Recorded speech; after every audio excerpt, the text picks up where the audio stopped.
চোখে ঝাপসা দেখা। রোগীরা বলে যে আমি চোখে ঝাপসা দেখছিলাম প্রথম দিকে এবং এখন অনেকটা দেখতে পাচ্ছি না। গ্রোথ হরমোন বেড়ে গেছে। তখন দেখা যায় যে তার হাত পা গুলো অনেক বড় হয়ে যায়, মুখ জিহ্বা বড় হয়ে যায়, ঠোঁট বড় হয়ে যায়। এরকম নানান ধরনের জটিলতা নিয়ে কিন্তু আমাদের কাছে আসে। আগে তো আমি দেখতামই না, এখনো মানুষের গায়ে আছে না, আমার দৃষ্টি ফেরত আইছে স্যার। আলহামদুলিল্লাহ বলেন। আলহামদুলিল্লাহ স্যার। আসসালামু আলাইকুম।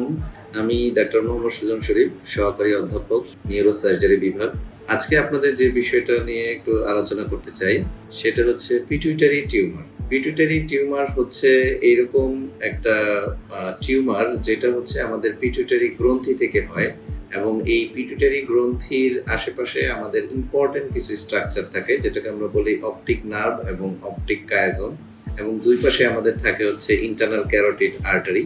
এবং এই পিটুইটারি গ্ল্যান্ড ইটসেলফ একটা very vital gland of the body. আমরা জানি এটাকে আমরা বলি যে master gland of the body, যেখান থেকে সবগুলো হরমোন নিঃসরণ হয়। তো এই গ্রন্থিটার আবার দুইটা part, anterior pituitary and posterior pituitary. Posterior pituitary থেকে এডিএইচ এবং অক্সিটোসিন রিলিজ হয়, আর অ্যান্টেরিয়র পিটুইটারি হচ্ছে যে আমাদের ইম্পর্টেন্ট কিছু হরমোন নিঃসরণ করে, যেটাকে আমরা বলি যেমন গ্রোথ হরমোন, তারপরে হচ্ছে অ্যাড্রেনোকর্টিকোট্রফিক হরমোন, থাইরয়েড স্টিমুলেটিং হরমোন। তো এই হরমোনগুলো যদি আধিক্য হয়ে যায় তাহলেও বডিতে অনেক প্রবলেম, আবার হরমোনগুলো যদি কমে যায় তাহলেও আমাদের বডিতে নানান রকমের সমস্যা দেখা দিতে পারে। আর এই টিউমার যখন বড় হয় তখন সবার আগেই আমাদের চোখের নার্ভের উপরে চাপ প্রয়োগ করে, যার ফলে রোগীরা ম্যাক্সিমাম পিটুইটারি টিউমারের রোগীরা আমাদের কাছে যে প্রবলেম নিয়ে আসে সেটা হচ্ছে যে চোখে ঝাপসা দেখা। রোগীরা বলে যে আমি চোখে ঝাপসা দেখছিলাম প্রথম দিকে এবং এখন অনেকটা দেখতে পাচ্ছি না, এরকম বলে। এবং এই ধরনের রোগীরা সবার আগে কিন্তু চোখের যারা বিশেষজ্ঞ চিকিৎসক তাদের কাছে শরণাপন্ন হন। তো যেটাকে আমরা বলি ডিমনেস অফ ভিশন। চোখে না দেখার বড় কারণটা হচ্ছে যে পিটুইটারি টিউমার চোখের নার্ভের উপরে চাপ প্রয়োগ করার কারণে পিটুইটারি টিউমার পেশেন্ট সে কিন্তু চোখে দেখে না বা চোখে ঝাপসা দেখে, অনেকে বলে যে চোখে খোয়া খোয়া দেখে, এরকম প্রেজেন্টেশন নিয়ে কিন্তু আমাদের চিকিৎসকদের কাছে আসে। এছাড়াও যদি হরমোনের প্রবলেম দেখা দেয়, যেমন হতে পারে যে গ্রোথ হরমোন বেড়ে গেছে, তখন দেখা যায় যে তার হাত পা গুলো অনেক বড় হয়ে যায়, মুখ জিহ্বা বড় হয়ে যায়, ঠোঁট বড় হয়ে যায়, তার ব্লাড প্রেশার বেড়ে যায়, ডায়াবেটিস দেখা দেয়। এরকম নানান ধরনের জটিলতা নিয়ে কিন্তু একটা এরকম অ্যাক্রোমেগালি রোগী আমাদের কাছে আসে।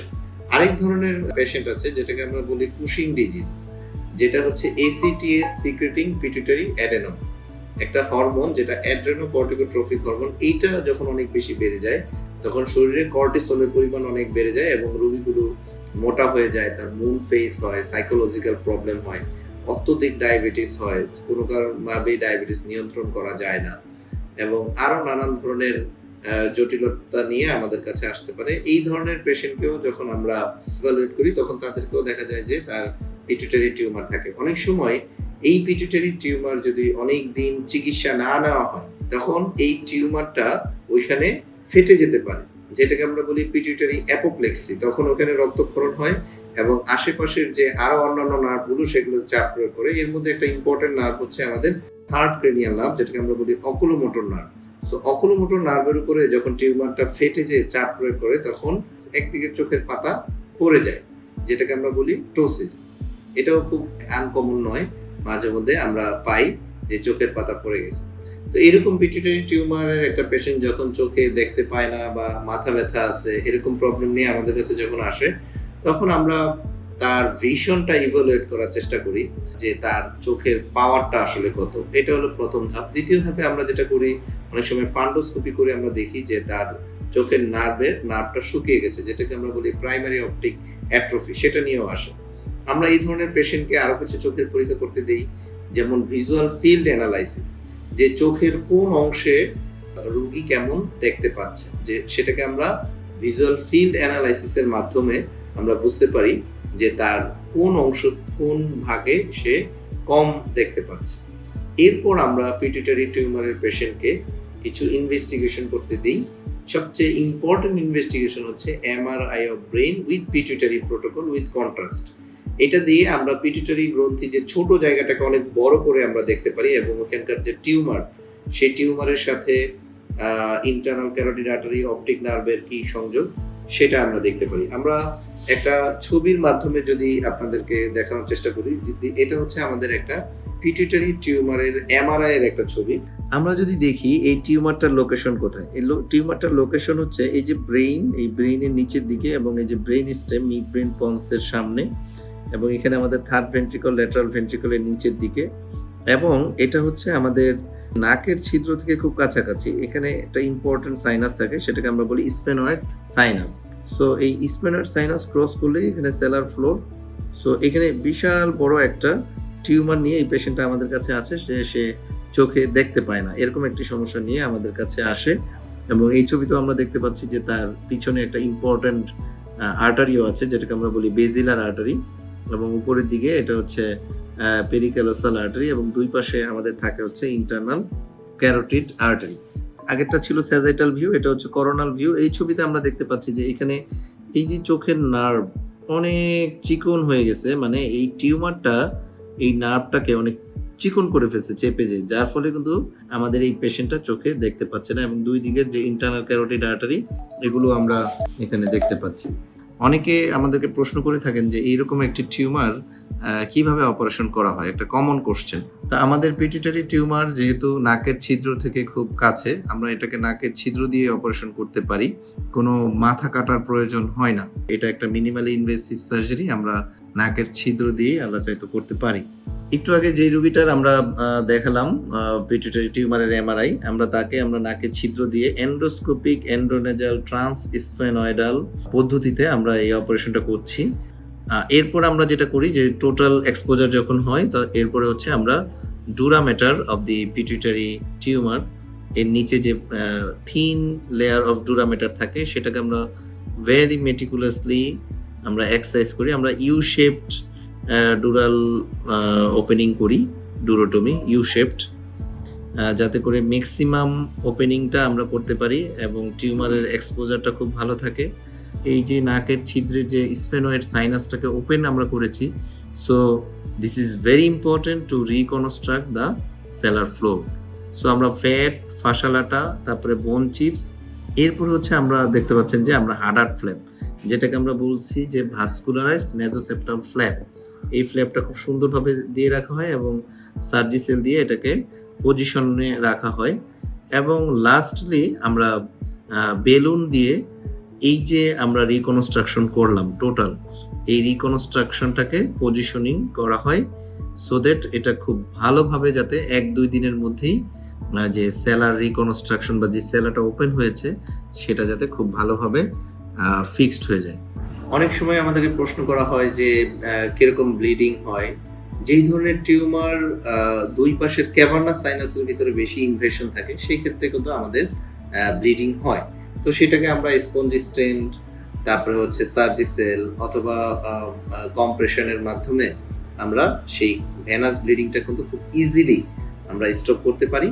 এবং অনেক ক্ষেত্রে 1 ব্যাগ বা 1 ইউনিট ব্লাডের প্রয়োজন হয়, বা অনেক ক্ষেত্রে 2 ইউনিট ব্লাডেরও প্রয়োজন হয়। অনেকে প্রশ্ন করেন যে টোটাল টিউমারটা কি আনা সম্ভব?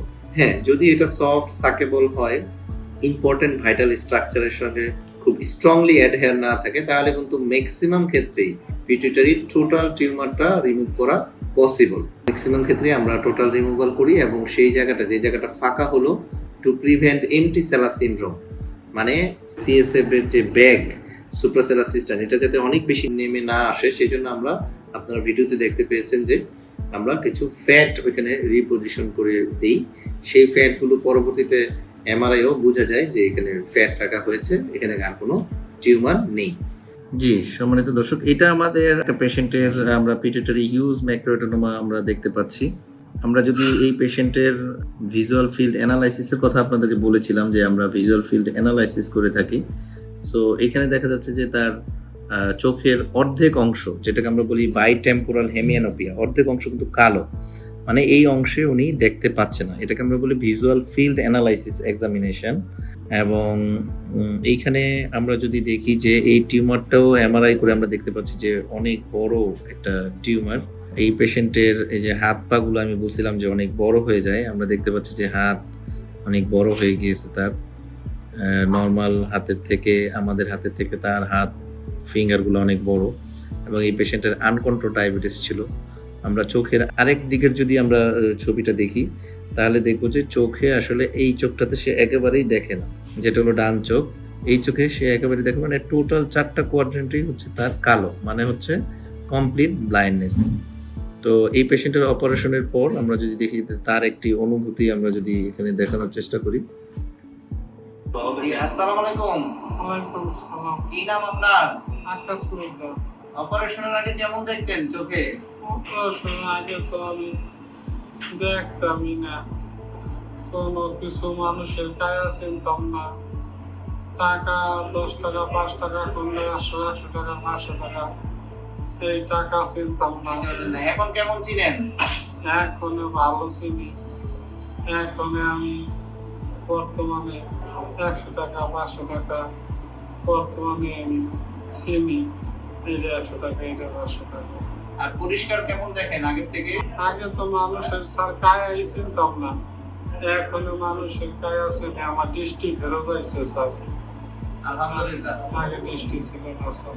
আলহামদুলিল্লাহ বলেন। আলহামদুলিল্লাহ স্যার। আমরা একজন পেশেন্টের অভিব্যক্তি শুনলাম যে অত্যন্ত সুন্দরভাবে ওনার চোখের জ্যোতি আবার আগের মতো ফিরে এসেছে। সো সর্বশেষে পিটুইটারি ম্যাক্রোএডেনোমা নিয়ে যেটা বলতে চাই যে এটা অনেকের ভয় থাকে যে এটা একটা বড় টিউমার, কি হবে, রোগী বেঁচে ফিরে আসবে কিনা, বা অনেক বড় ধরনের কোনো ক্ষতি হবে কিনা। তো আমরা বলতে পারি যে আমাদের এই বাংলাদেশে আমরা যারা নিউরোসার্জন, যারা এই মিনিমালি ইনভেসিভ এন্ডোস্কোপিক নিউরোসার্জারি করি, খুব সেফলি এই অপারেশনটা আমাদের দেশেই করা সম্ভব এবং আমাদের যে সেন্টারগুলো আছে সেই সেন্টারগুলোতে এগুলো করা সম্ভব। এই বিষয়ে আমরা আপনাদেরকে আশ্বস্ত করতে পারি। Thank you.